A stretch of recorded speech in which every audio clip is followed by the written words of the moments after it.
Well, that's one.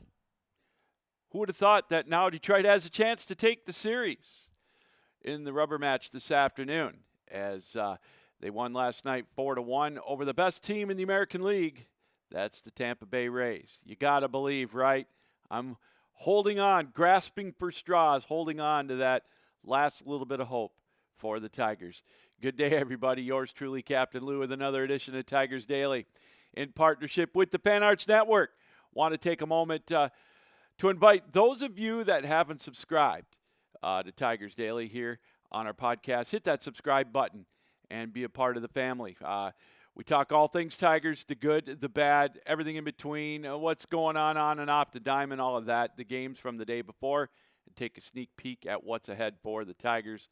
30 games left to go. For those of you that have subscribed, I say thank you very much. The response has, as I've been saying, the viewership, the response has been off the charts. And it just shows that when the times are tough, we are still one of the most passionate fan bases in all of professional sports, if not just Major League Baseball. So again, for that, I say thank you. And also, thank you to our brand new partner here on Tigers Daily. That's Kalshi. When you download the app, make sure you use the promo code FanArch Baseball. And when you trade your first $10, you'll get $10 back. So it's that simple.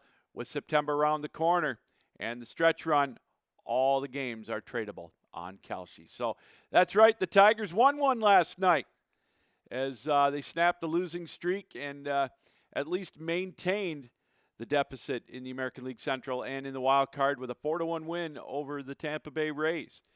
Give it up to the bullpen for the Tigers. We've crucified them. We've, called them all kinds of names, gas can, whatever you want to call it. Well, they came through last night, 4 2/3 innings, a shutout, 1-hit relief. Drew Summers got the win yesterday.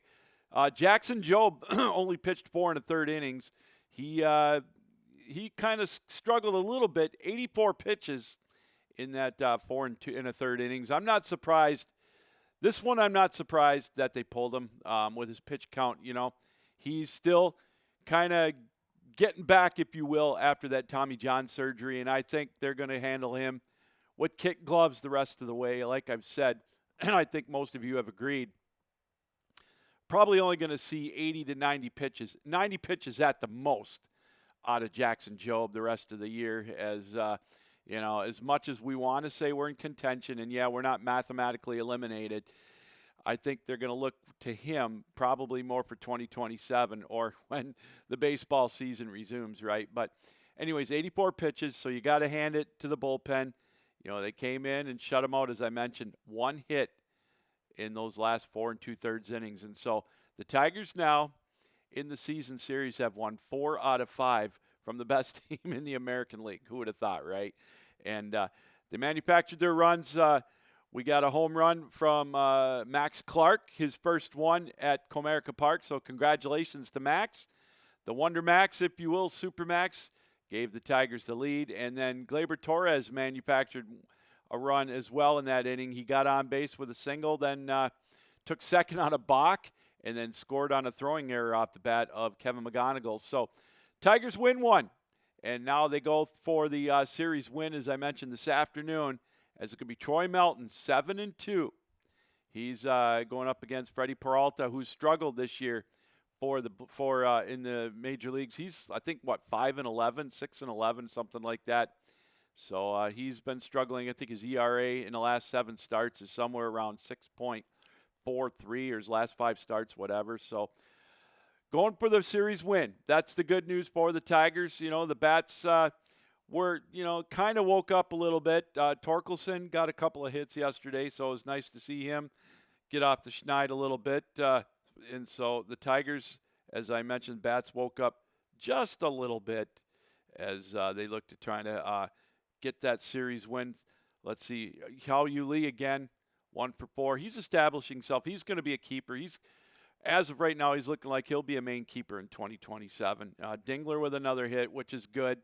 It's good to see him get out of that slump a little bit. And again, we mentioned it's Torkelson with a couple of hits.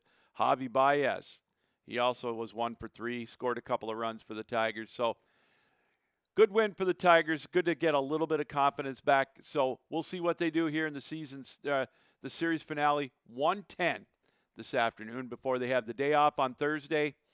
Then those mighty Los Angeles Dodgers, led by Tarek Skubal, they'll be into town with a Friday night game and a couple of afternoon games on Saturday and Sunday. Speaking of the game on Saturday, it appears that it looks like it's going to be Kiter Montero. He's going to take the bump on Saturday for the Tigers in that series. We all know what happened. They pushed him back a little bit. They said that he was needed a few extra days rest. His velocity was down in his last start, and as we've talked about numerous times here on the show, his velocity, his outings have been up and down. He has a really good outing, then he has one that's not so great, and it's kind of that's been his pattern all year, really. I mean, he's not pitching horribly. You know, they had him for that bullpen stint for a while, and he pitched wonderfully out of the bullpen. But with Jack Flaherty out until who knows when, I mean, that's the one thing that I guess frustrates me. And I guess they want to paint a rosy picture. They're not going to tell you everything. But when they say it's good news that Flaherty is throwing off the mound, I mean, okay, he's not pitching. He's not throwing to live hitting. He's not in rehab. And they all of a sudden make you think they're going to come back next week. So I guess my point is Montero back in the rotation. He's been up and down. So they gave him a few extra days rest in the rotation. So he's going to pitch this Saturday for the Tigers. And then on Sunday, the dreaded Mr. TBD for the Dodgers. And the big news a couple of days ago, and we'll reiterate it, there's a possibility, it's been floated around and nothing confirmed obviously yet, but Shohei Ohtani might take the bump for the Dodgers in that game on Sunday. So we'll keep an eye on that. They've got Skubal pitching on Friday, and they've got Blake Snell pitching on Saturday. And, you know, he hasn't pitched much all year. It's, you know, the Dodgers, they look like they're just loading up. You know, they just play for September and October, which when you're the two-time defending World Series champs, you can do that. You know, it's almost like they can flip the switch. But anyways, the Tigers, as I mentioned, Montero will pitch on Saturday. So that's the news on him. And again, injury news, I looked at it yesterday and I looked at it again today. It's all the same. You know, Riley Green is rehabbing in Detroit. He's day-to-day now. It looks like he might be back for the Dodgers series. Who knows? They're not showing their cards on that. But the other ones, Kerry Carpenter, nothing new there. Matt Vierling, he's still down in Lakeland rehabbing. We've talked numerous times about Brant Herter. Who knows if he's coming back. River Ryan, now it looks like it'll be at least September before he's back. So, again, nothing new on the rehab front with some of these other guys. If something comes across, obviously we'll update you on it tomorrow on the program, but nothing really new there. So, wanted to take a minute just to, you know, we talk about the players and everything. How are the teams doing down on the farm as we come close to the end of their regular season? Because they end earlier, obviously, than the major leagues do. They end right after Labor Day. So if you look at Toledo, they're the one team that will not be going in any postseason play right now as far as in September. They are, let's see, their record, they were 34-40 in the first half. Right now they're 24-27, kind of the middle of the pack in their division in the International League. So the Mud Hens aren't going to be going anywhere in the postseason. As far as the Erie Seawolves, they had a decent first half, 36-32. I think they finished a half a game or a game out of first place, but they're tearing it up right now in the second half in the Eastern League. So they're at 35-17. So they're going to go to the postseason. And so we'll kind of keep an eye on that throughout the month of September here on the Tigers Daily. And West Michigan, after last year with that record-setting regular season record in the championship, they started out the beginning of the year. I mean, you talk about horrid. I think they had a 14-game losing streak or whatever. It was really bad. Well, they've kind of rebounded. They were 24-40 in the first half. Second half right now, they're within a game of first place. They're at 31-24, so they've only got, I believe, a couple of weeks left, too, in the regular season. So just kind of some updates on what's going on down on the farm since, you know, that's our future, right? That's what we traded our big names for, right? So anyways, we'll keep you up to speed on that as well as we come to the end of the regular season for them with just a couple of weeks away. So, all right, a reminder before we as we get along here, We want to welcome our brand new partner to Tigers Daily, and that is Kalshi, Kalshi. Download that Kalshi app on your phone and use the promo code FanArchBaseball. And when you trade your first $10, you get $10 back. It's that simple. And the beauty of this with Kalshi is that you're trading against your peers. You're not betting against the house. There's no house take or whatever. So you're betting against your peers. And what that means is, or not betting, I should say, trading. You're trading against your peers.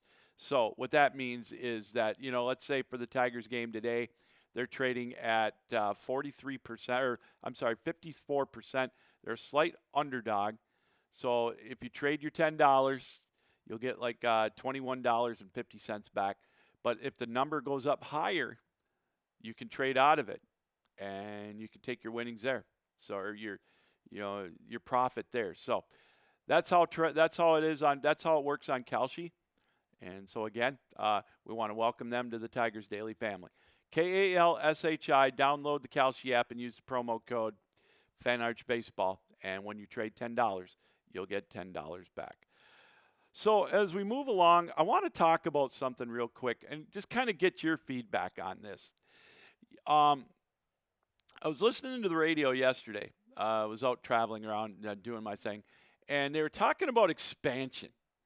And it looks like 2029 might be their target date. That's the rumor going around.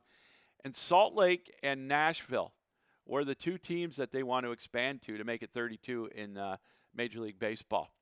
Now, it's been a while since they've expanded, and it kind of, I guess the reason I bring it up is we talked a couple of days ago, and we talked about it yesterday a little bit, about pitching in Major League Baseball, and the minor leagues for that matter, how our starters are only going 90 pitches, maybe 100 on occasion. That's usually the high water mark right now, and a lot of them are only going 6 innings, maybe 7, and it's not like it used to be.